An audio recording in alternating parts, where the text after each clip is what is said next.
Okay. Um, I am pleased to introduce Jennifer Stoyer. She is the Community and Charitable Trust Coordinator with Achieva Family Trust. She has been with Achieva for 23 years, and she is going to speak on the Charitable Residual Program and the Cecil and David Rosenthal Memorial Fund. So thank you so much for being with us, Jennifer, and you can take it away. All right, thank you. Good morning, everyone. We will be discussing our charitable residual program and touching base on our Cecil and David Rosenthal Memorial Fund. Both of these funds are funding for special needs individuals that lack services and supports and are looking for some supplemental funding to assist with those services and supports. So I'm going to go ahead and start sharing my screen. And then if at any time um it like loses, or if you guys need me to go back to a slide, please just let me know and I will go ahead and go back. Um okay, so I'm just gonna close this out there. Oh, sorry. Hold on 1 second. Okay. All right. So the charitable residual program is to provide individuals and families that lack the resources to access critical special needs support. We provide those supplemental supports and services to children and adults with disabilities of a demonstrated need. How it works is that Achieva Family Trust is corporate trustee for special needs trust accounts. One of these accounts is called a pull trust. So when a beneficiary of a pull trust passes away, those remaining funds go into and create our charitable residual program. Since 2005, we have been able to provide more than $12.5 million in goods and services to people with disabilities. That number will be increasing come July. We will probably be at about 14.5 million come July 1. So how this works is that each fiscal year, the residual program is presented with a percentage of what is in that entire pool of funds that exist with the residual program. This current fiscal year, which runs July 1st through June 30th, we had $2 million. So right now we are well on our way of hitting that mark to disperse $2 million worth of goods and services through the residual program. We are just making sure right now that we don't exceed that amount so that that stays good. And then we will get our new numbers for fiscal year 26, or I'm sorry, 25 to 26 at July 1st. So eligible applicants are individuals with disabilities throughout the entire state of Pennsylvania. These disabilities can include intellectual disabilities, mental health disorders, or physical disabilities. The residual request should be a disability related need and support for that disability related need. The residual program, we consider a wide range of services and supports. We have done iPads, camps, recreational activities. We do medical equipment, home and vehicle modifications. So some things to consider when you are applying, and this information comes directly from our Achieva Family Trust website under the Charitable Residual tab. I like to keep everything consistent, so what I'm presenting to you today is also found on our Achieva Family Trust website. Our application process is electronic, so everything is done electronically through the online application portal, which is also found on the Achieva Family Trust website. The platform is under SurveyMonkey, so a lot of our emails and all the correspondence is coming from a SurveyMonkey email address.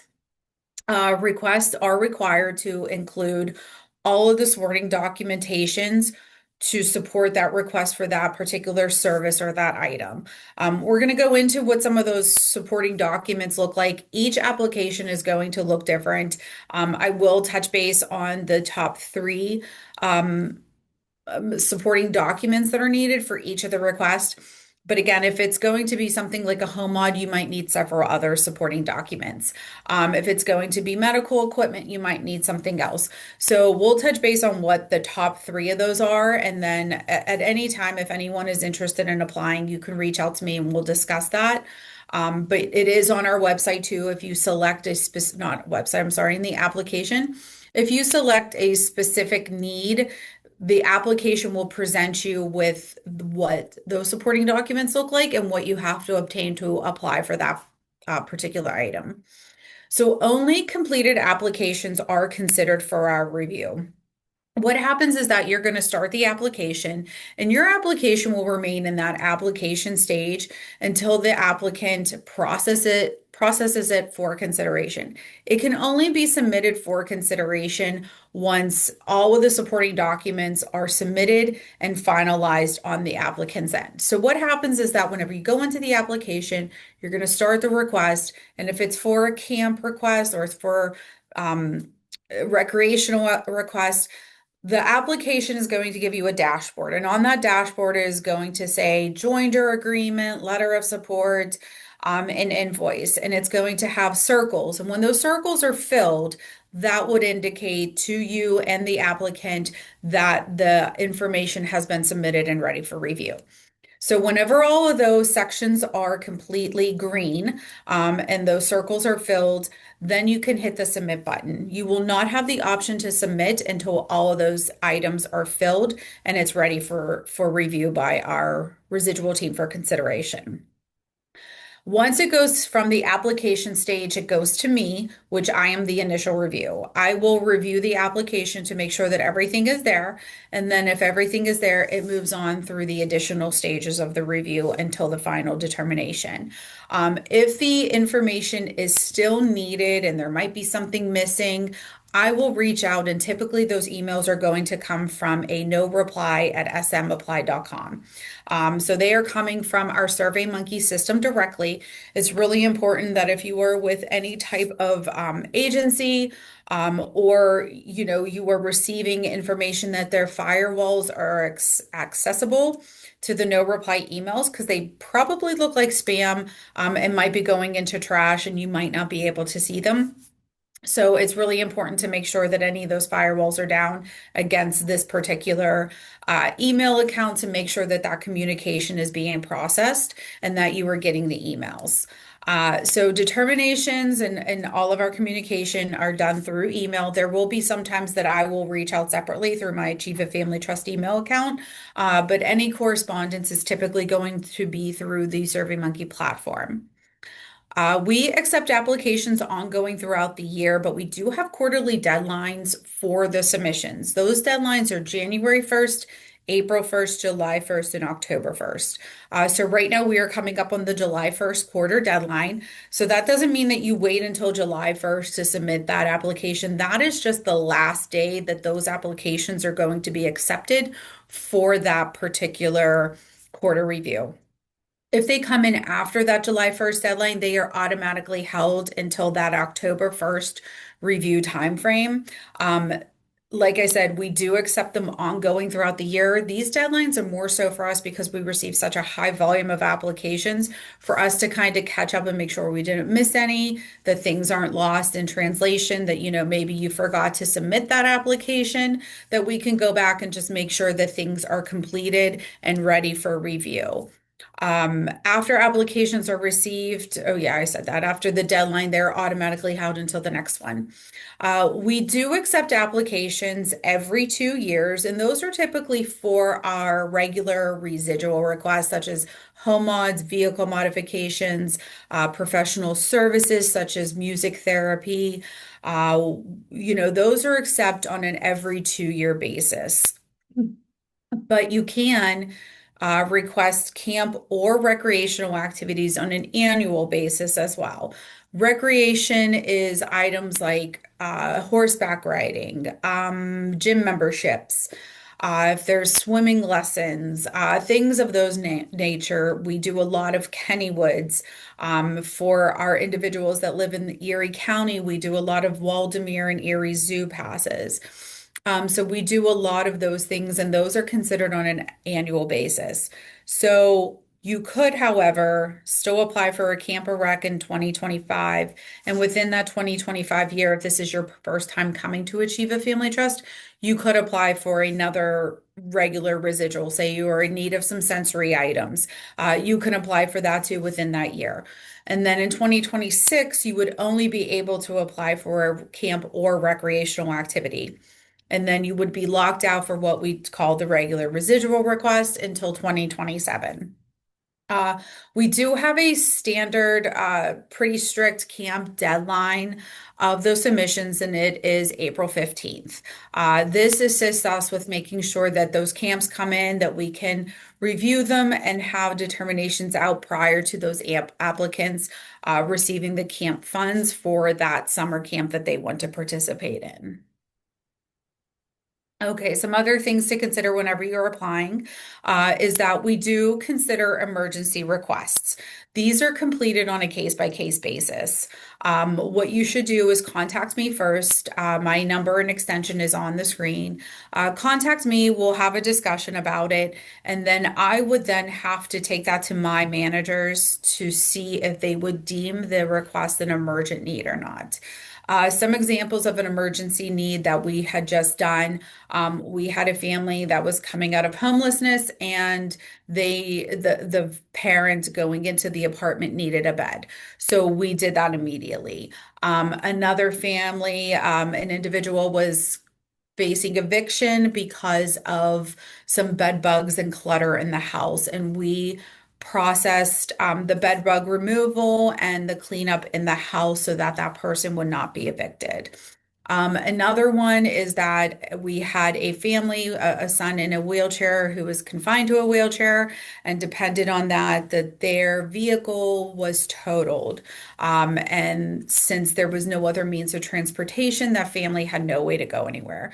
So they requested a vehicle modification through our program, and that was expedited through the process to get that for that individual.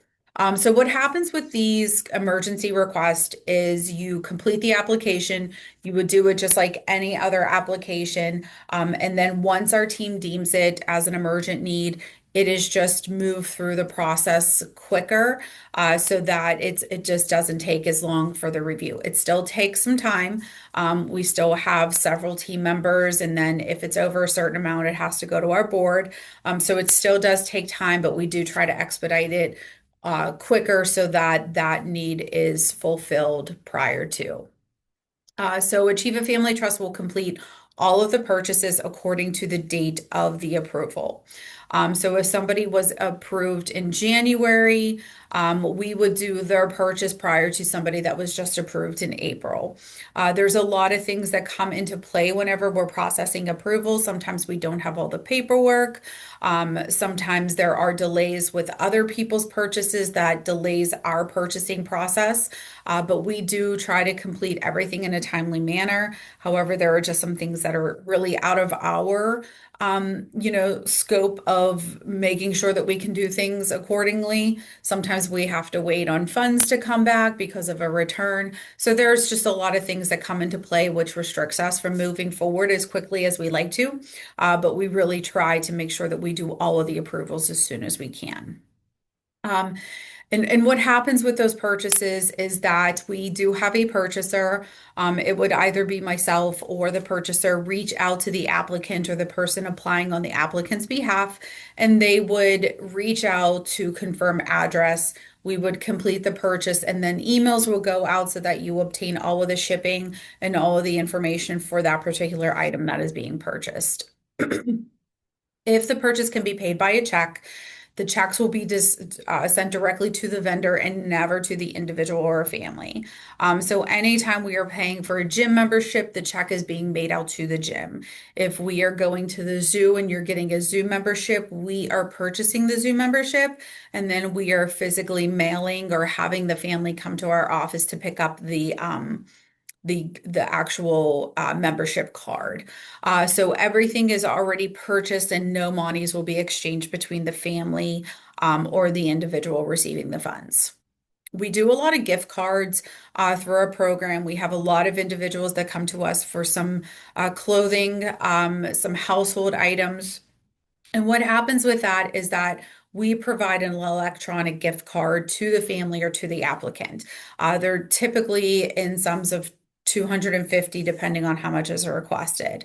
If it's 500, we'll do 250 at one time, send that off, and then we would need to obtain any receipts or copies of the invoices for what the payment was and what the purchase was. And this is just to substantiate the purchase of those items, of the goods and services that were obtained so that they fall in line with what the original request was. There are times that we had some individuals purchase items that were not within the scope of the approval, and then that compromised any future grants and any future funds through the charitable residual program that they were receiving.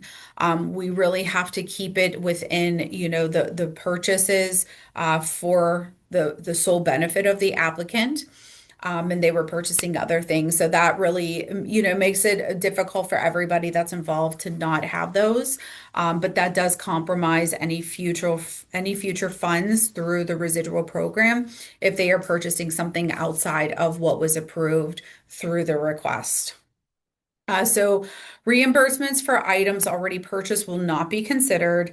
If you were looking to participate in a recreational activity of horseback riding and you already covered the fee for the riding and then you're submitting the invoice to us for the request, that will not be considered because it's something already paid. We will be able to consider something else that's not already paid for out of pocket. But if there is something, that you were looking forward to coming up, you should always plan accordingly and apply ahead of time to have that come in for consideration. Because like I stated, we will not do any type of reimbursements. We also have in here information for Pennsylvania Assistive Technology Foundation.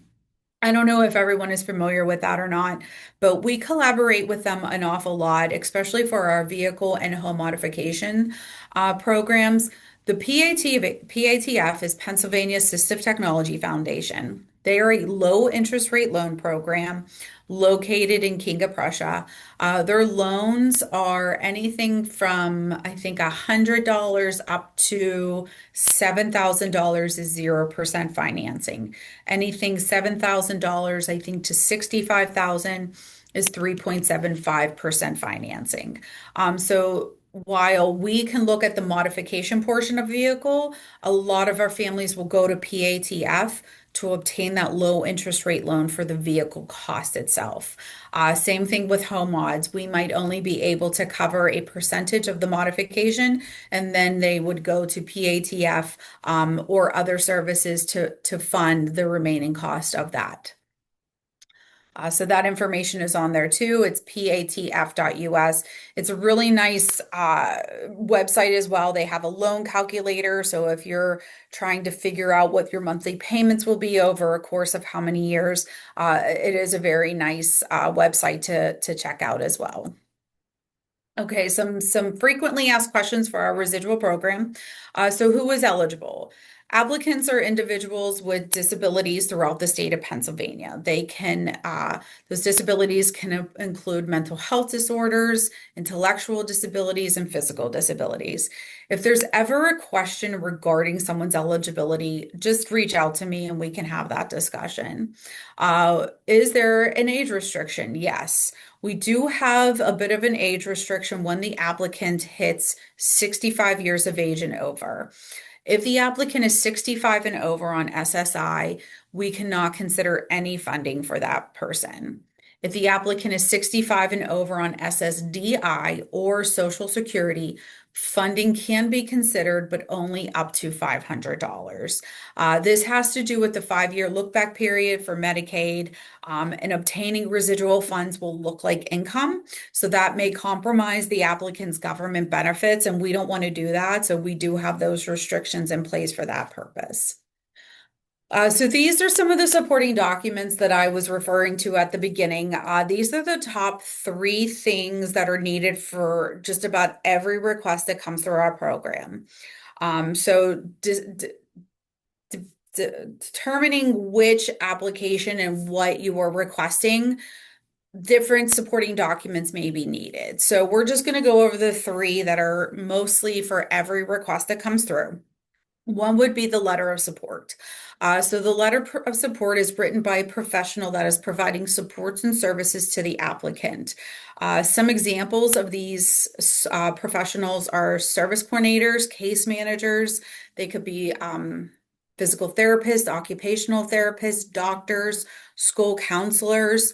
What they need to do is write a letter of support, and it would have to be on the agency letterhead that they're associated with. It should indicate the applicant's disability, the need for the requested funds, and how obtaining those funds would increase that applicant's quality of life. The more information provided to us, the better. The team really enjoy the detailed letters of support, the compelling stories that tell us a little bit more information about the applicant than just we need this. We just need money for this program. We need it for that program. How is that going to affect that person applying for that program? What are they wanting to get out of, participating in that program? So any additional information that could be shared with us, the better. Uh, so next we have bids and or the estimates of the items that are being requested. So when we're looking at camp and recreational activities, we only require one bid or one invoice for those particular services. When we're talking about supplies, medical equipment, sensory items, if those items come to over $500, we require two bids or two invoices from separate vendors. So when you're looking at items such as furniture, say, again, there was some issues with the bed bug infestation and the person requires new furniture. So you're going to go to two separate furniture stores. We typically purchase through Bob's Furniture, and then you can choose another comparable vendor. You're going to pick items that are going to support that applicant's need. Those items most likely will come to over $500. So you make sure that you have your items, you have your cost associated with those items that are being requested. And we need to make sure that all tax and additional fees, shipping fees, anything like that is associated with that amount. We have run into issues when we are looking at medical equipment. A lot of the medical providers charge for opening up the gate of a truck to get the medical equipment off of the truck. And then there's another fee to take it off the truck, and another fee to take it to the front door, and another fee to take it inside the house. Um, so obviously we're not going to just dump it on, the person that is in need of, say, a medical bed. We're not going to leave it on the front lawn. We're going to make sure that we cover those costs. But we like to see those costs at the beginning and not at the end so that we can balance and make sure that, we're staying within the amounts of funds that we have available throughout the fiscal year. So anytime that you are seeing that there could be any tax or any miscellaneous fees added to those requests, just make sure you are calculating those in. Same thing with sensory items. We get a lot of bids from Amazon for some sensory items, and then bids from a place like Fun and Function or Special Needs, that the bids might not, or I'm sorry, that the taxes and additional fees and the shipping fees are not calculated in. So anytime that we could have that, just make sure that's added in for us so that we can get the total estimated of the costs. Um, so with iPads, we also do iPads. We do not need a bid for the iPad. We have a standard iPad package.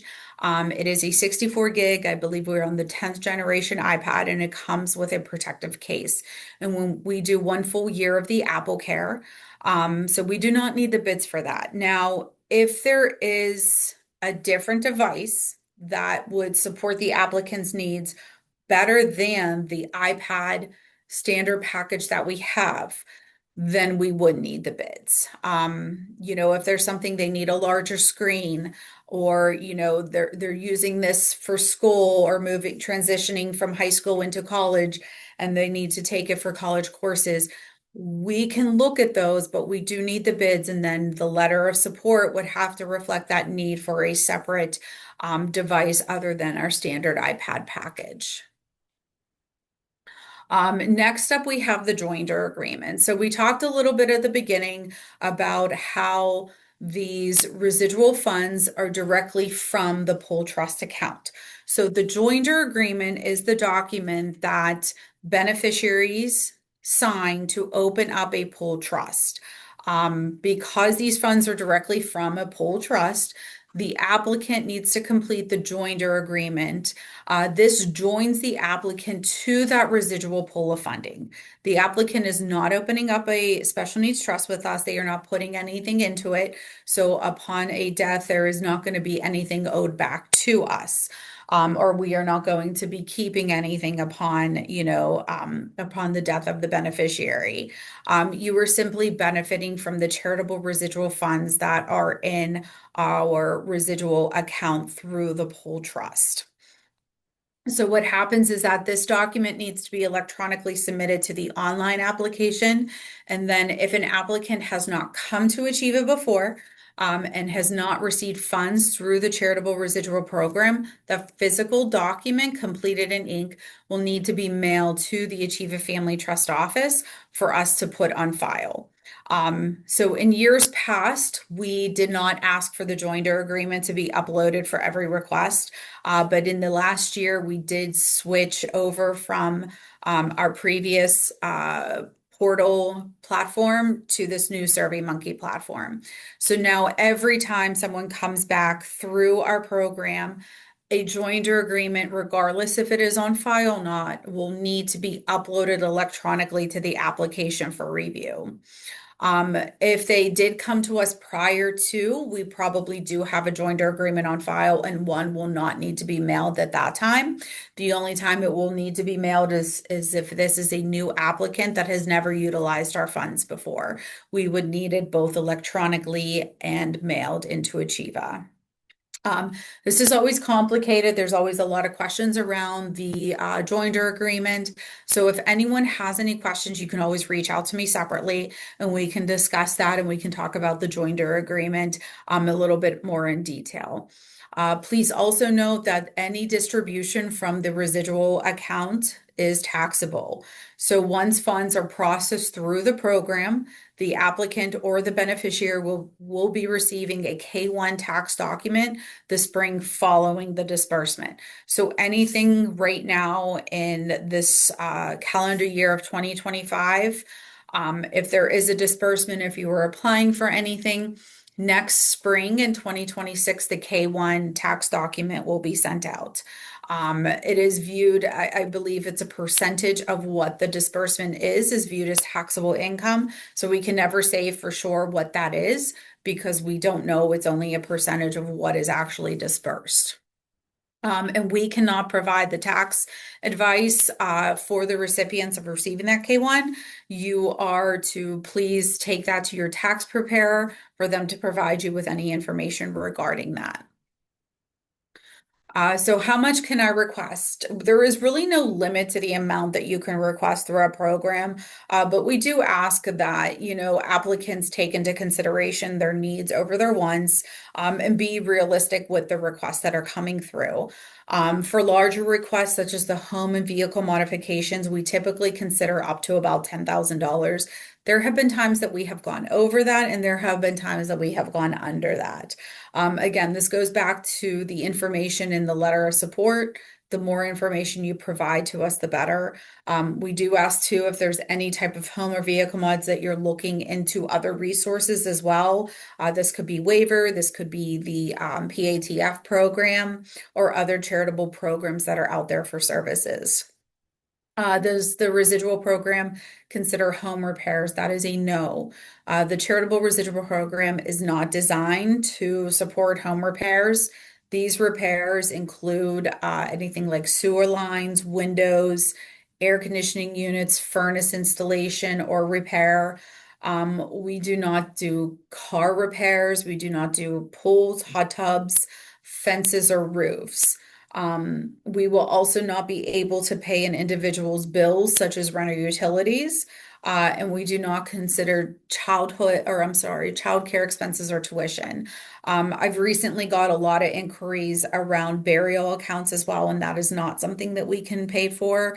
And we can also not consider anything for like court cases and hearings for guardianship. Now, going back a little bit to some of these, let's talk about windows. We will not replace windows, but if you have a family or an individual who has experienced self-injurious behavior, we could look at replacing a room or a bedroom with plexiglass windows.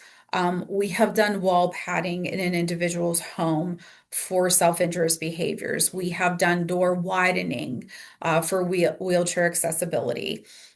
We do not do whole house air and furnace installation or repair, but we could look at a portable air conditioning unit or a window air conditioning unit.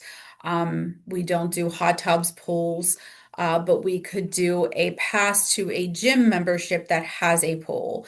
A lot of our families need fences. PATF will consider a fence.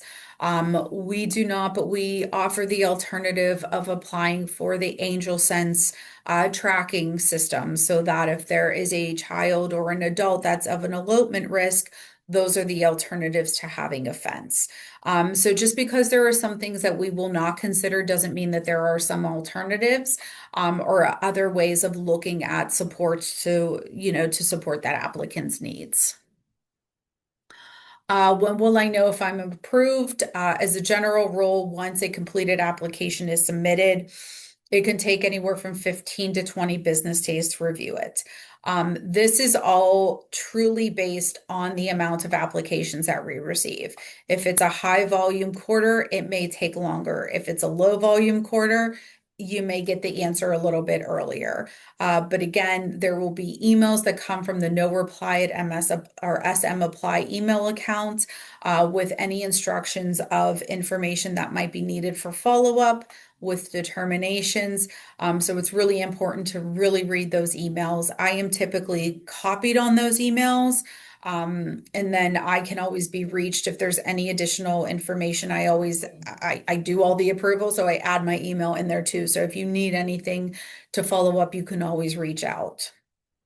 Um, Again, this always varies depending on the amount of applications. So we always ask for patience and understanding, as we are trying to fulfill the needs of all of these individuals that we receive requests for.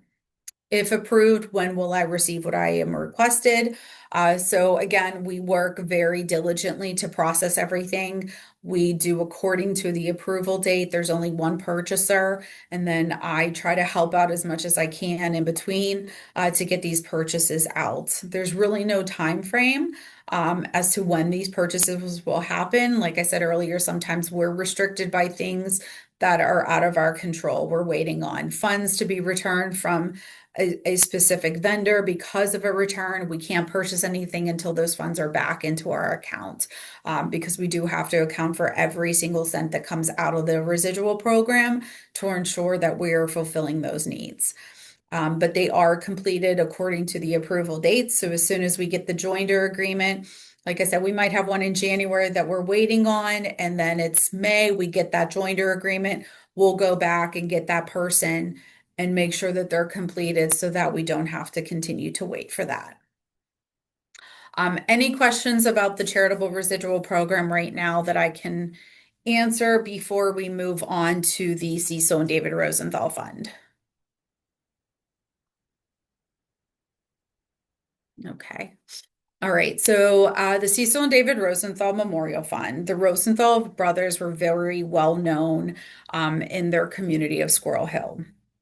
The brothers were both supported by Achieva, both by our employment and community homes program.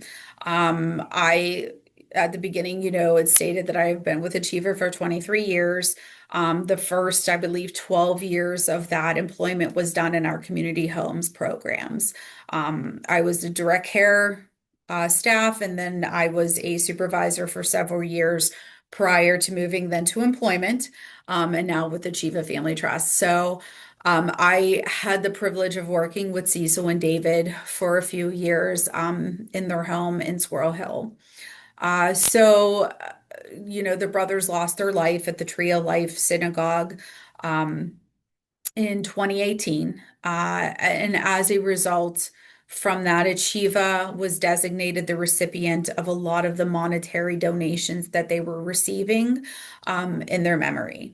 So, what happened with that is that the Achieva Board of Trustees created the fund, uh, the Cecil and David Rosenthal Memorial Fund, which all existing and future donations would come into Achieva and be placed in that fund to preserve the memory of Cecil and David. So, to ensure that these donations were protected and used in the manner consistent with the example that Cecil and David set, they created the Cecil and David Rosenthal Memorial Fund. So, this is a little bit different than the residual program. One thing that I want to mention is that this is the same application platform as the residual fund. So, you would go in just like you were applying, and there will be a screening tools and a series of questions that will be asked prior to the application process to see which application would be most appropriate. You could be eligible for both, you could be eligible for one, or you could be eligible for none, just depending on what those eligibility questions answer. But with Cecil and David, it's a little bit different.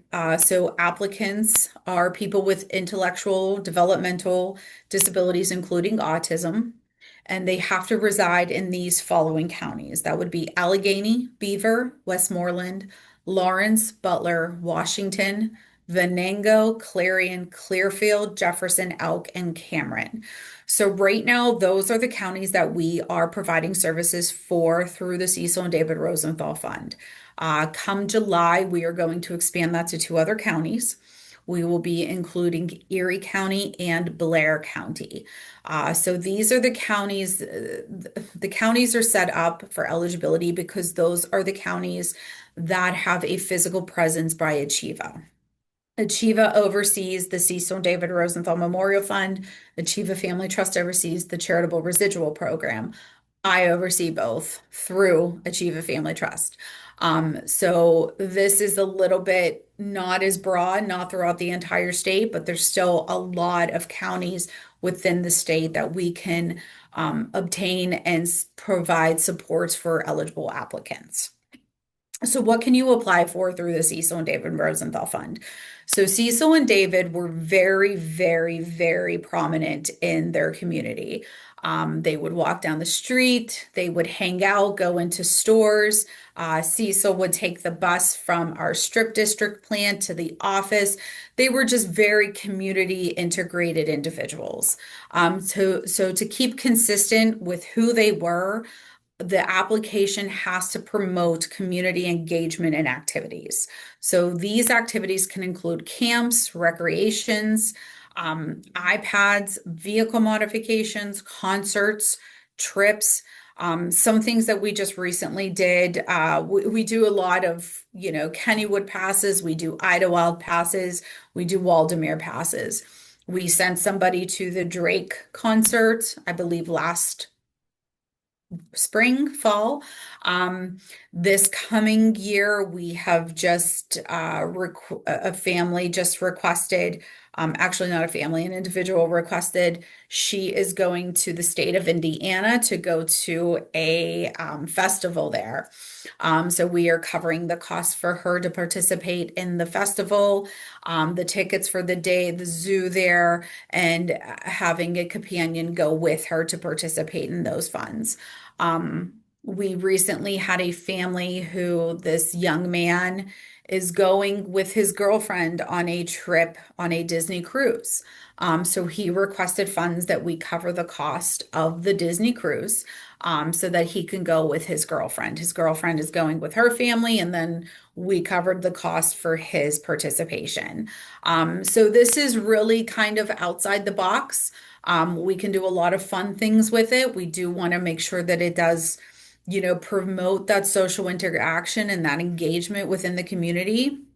But again, this is the same application process as the charitable residual program. Each applicant needs to include a letter of support, the bids for what the activity is. We don't need the joinder agreement because the joinder agreement is for the charitable residual program. So we really just need the invoices for the activity, two separate ones from separate vendors. especially if we're looking at, concert tickets, if we're looking at trips, we want to make sure that there's some comparability with those costs. The letter is to also be written by a professional, and it should express, how this applicant is going to participate in the social interaction and engagement in their community.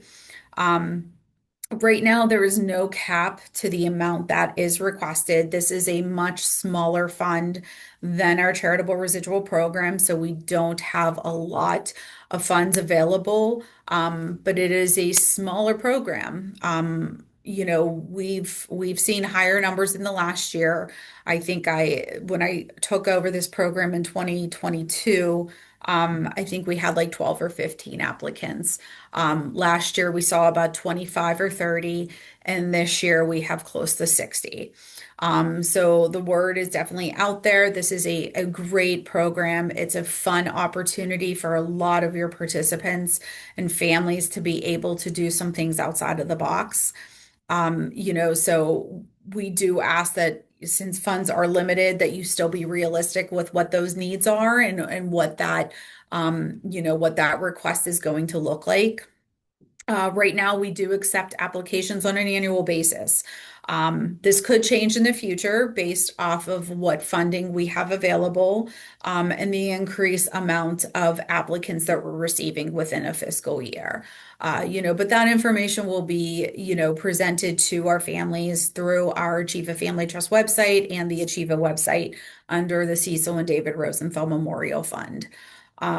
But yeah, this is a great program. Cecil and David were really, really involved in their community, and this is a great way, to have a lot of these families memorialize who they were and their interactions with their community. So that's it for that. This is my information. Again, my name is Jenn Stoyer, Community and Charitable Trust Coordinator with Achieve a Family Trust. My number and contact information is there. Does anyone have any questions?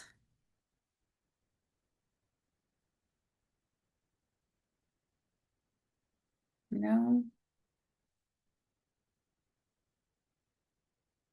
All right. If not, we'll get about 10 minutes back from Okay. what we were already doing today. Um, if you think of any questions in the meantime, don't hesitate to reach out to Jen or myself, um, and we can get you connected to the resources that you're looking for.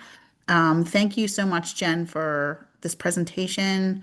It's great information, and this will be available starting tomorrow on our website, that you can go back and review it as well. All So right. thanks everyone so much. Have a great day. Thank you.